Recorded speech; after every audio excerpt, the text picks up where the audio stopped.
Good morning, ladies and gentlemen. Thank you, Deepak ji, for giving us this opportunity. As you all are aware, I am representing MAIT here today. And MAIT basically ref refers to the IT hardware industry of the country.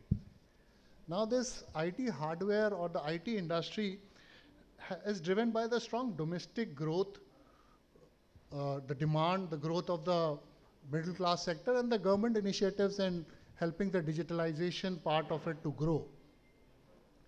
We basically believe that this sector consists of four dimensions within it. The first is the consumer electronics, which includes the smartphones, laptops, tablets, and other consumer electronics. Then comes the IT peripherals part of it, which includes components or devices like printers, scanners, keyboard, mouse, monitor, all those things. Then is the networking and communication equipment, which includes the router, the switches, the modems, etc. And finally, the IT components, which are the semiconductors, memory chips, and all.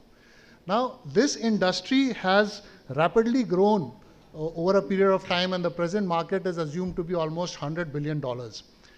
And the growth has been consistent since 2017, when the financial year, the market was almost $43 billion, and it has grown to $83 billion in 2022 at a CAGR of 15%. The government also believes, and we fully agree with that, this growth is expected to be $300 billion by 2026. I'm just trying to give you the figures so that we are able to understand the potential of this market which is there, the IT hardware and the IT industry as such. And the IT hardware certainly means that the IT software gets automatically included into it. Another dimension to it is that the export goods from India has increased from $5 billion in financial year 17 to $15 billion in financial year 22, growing at a CAGR of 22%. Mobile manufacturing has increased, and it is expected to cross $100 billion annual production from the current $30 billion.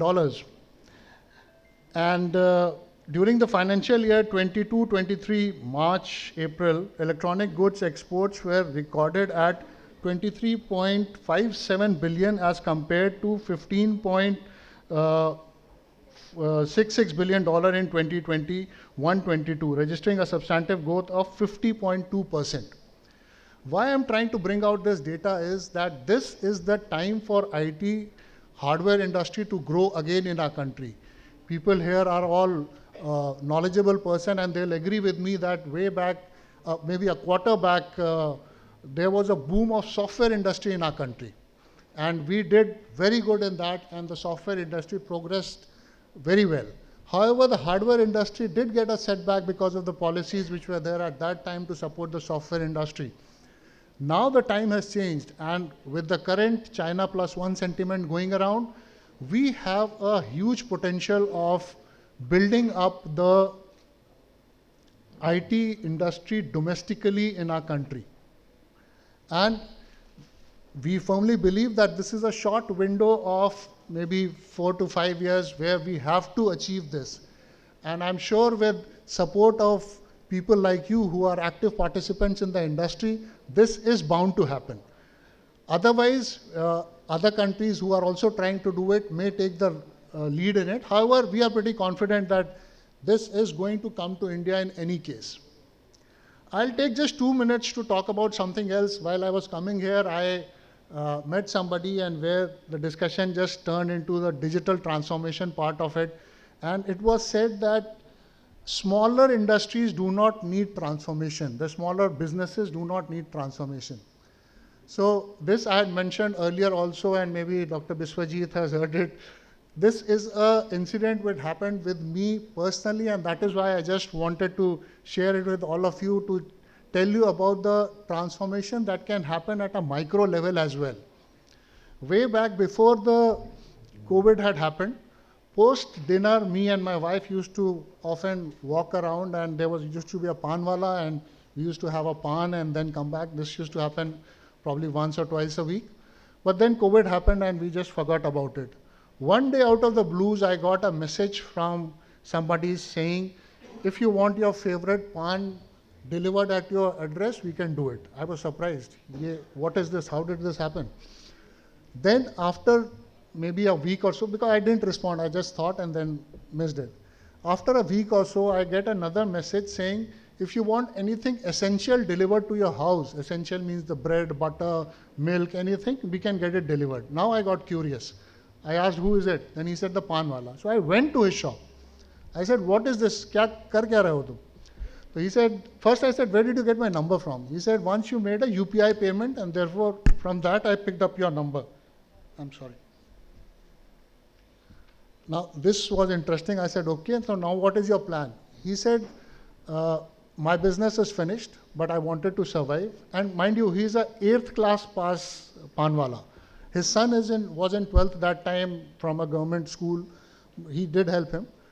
So I said, so what is your plan? What do you want to do?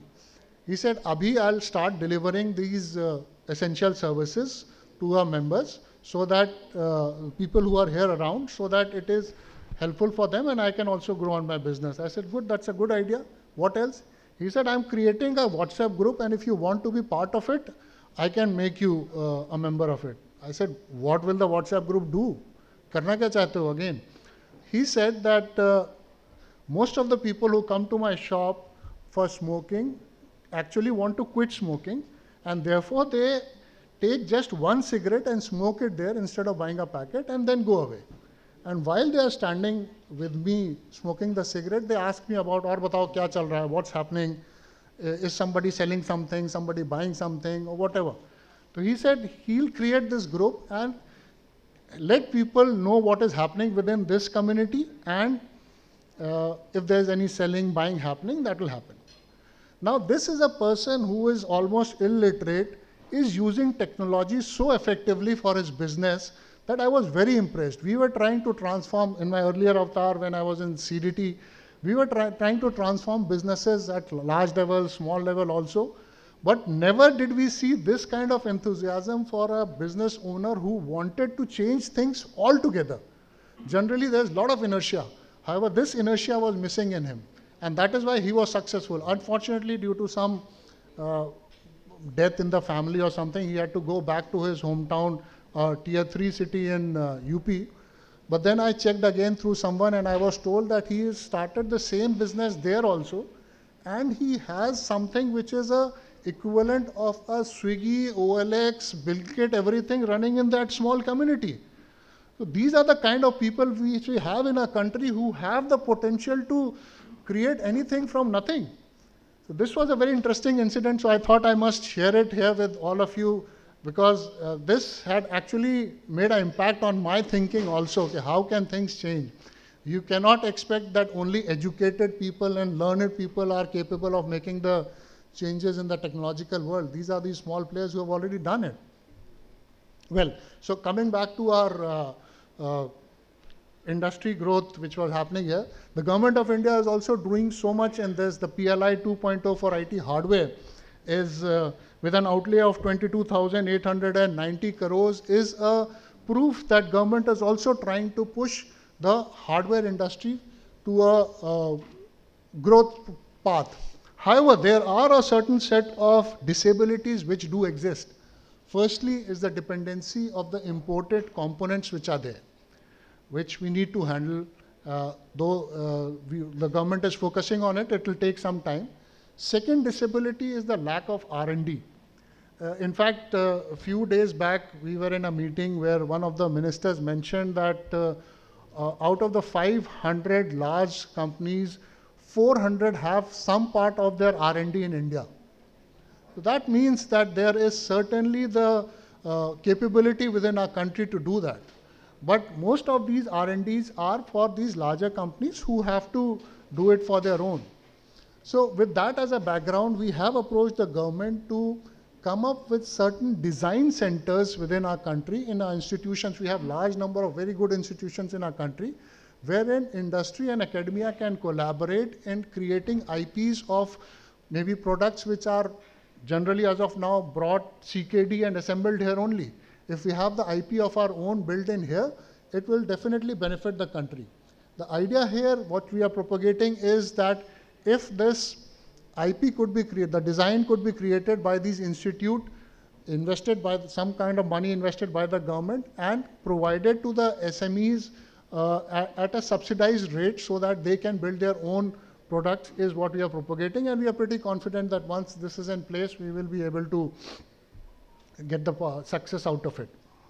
Then third disability is the lack of infrastructure, the logistical infrastructure, the power and all those things, which again the government is working very hard to build on it.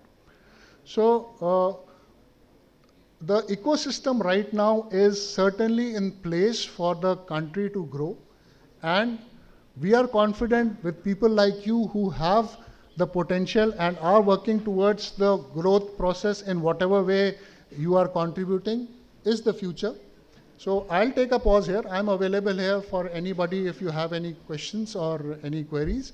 And thank you once again to the organizers here, and wish you a very successful 22nd edition. It is a huge feast that I would say to achieve 22nd edition of the Star Nite Awards. Thank you so much, everybody.